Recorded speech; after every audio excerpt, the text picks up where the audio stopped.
आज हम पढ़ेंगे भूतकाल। काल के जिस रूप से ज्ञात हो कि कार्य समाप्त हो चुका है उसे भूतकाल कहते हैं। ऐसे वाक्यांशों के अंत में अधिकांशतः था, थी, थे इत्यादि शब्द आते हैं। जैसे वर्षा हुई थी, मोहन खेला था। भूतकाल के भेद। तो भूतकाल के 6 भेद होते हैं। पहला सामान्य भूतकाल, दूसरा आसन्न भूतकाल, तीसरा पूर्ण भूतकाल, चौथा अपूर्ण भूतकाल, पांचवा संदिग्ध भूतकाल और छठा हेतुमद भूतकाल।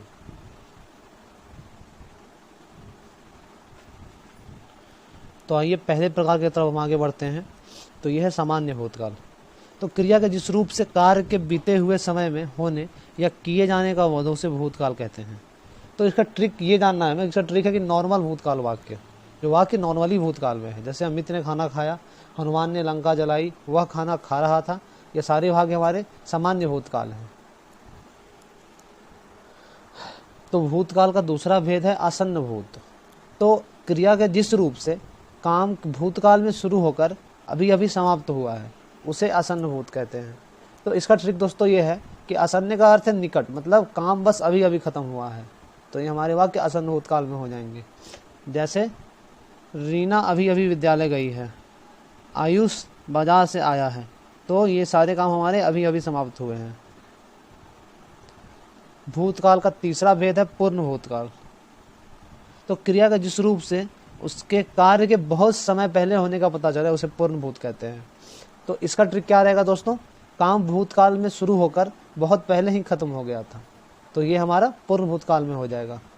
उदाहरण, वर्षा होने से पहले फसल सूख चुकी थी। दूसरा, मोहित खाना खा चुका था।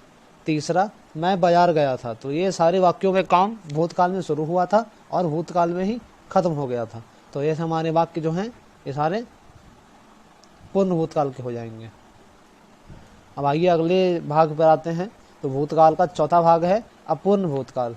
तो क्रिया के जिस रूप से यह ज्ञात हो कि क्रिया बहुत समय पहले हो रही थी पर उसकी समाप्ति का पता न चल रहा हो उसे अपूर्ण भूत कहते हैं। तो इसका ट्रिक ये हो जाएगा दोस्तों कि काम भूतकाल में शुरू था और अभी भी चल रहा है। इसका ट्रिक हो जाएगा कि काम भूतकाल में शुरू था और अभी भी चल रहा है। जैसे अमन नाच रहा था।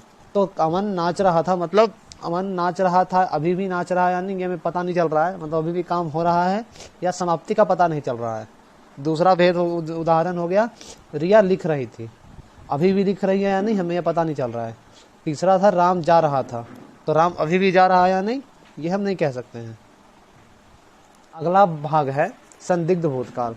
तो क्रिया के जिस रूप से भूतकाल में क्रिया के होने का संदेह हो उसे संदिग्ध भूतकाल कहते हैं। इसका ट्रिक हो जाएगा दोस्तों कि क्रिया के स्वरूप में सामान्य भूत में प्रयुक्त क्रिया के साथ होगा, होगी का प्रयोग होता है। इन शब्दों का प्रयोग कार्य की संदिग्धता को दर्शाता है। उदाहरण, वह चला गया होगा। तो हम कह नहीं सकते कि वो पक्का गया ही है, हम कह रहे हैं वह चला गया होगा। दूसरा उदाहरण, वह दिल्ली से लौट आया होगा। तो ये हमारे वाक्य संदिग्ध भूतकाल के हो जाएंगे। और भूतकाल का आखिरी भाग है हेतुमद भूतकाल। तो क्रिया के जिस रूप से यह पता लगे कि कार्य भूतकाल में हो सकता था पर किसी कारण से ना हो सका, अर्थात एक क्रिया दूसरी पर निर्भर हो, उसे हेतुमद भूतकाल कहते हैं। तो इसके लिए ट्रिक क्या हो जाएगा दोस्तों कि इन वाक्यों में पहली क्रिया कारण हेतु है और दूसरी क्रियाएं कार्य हेतुमद है।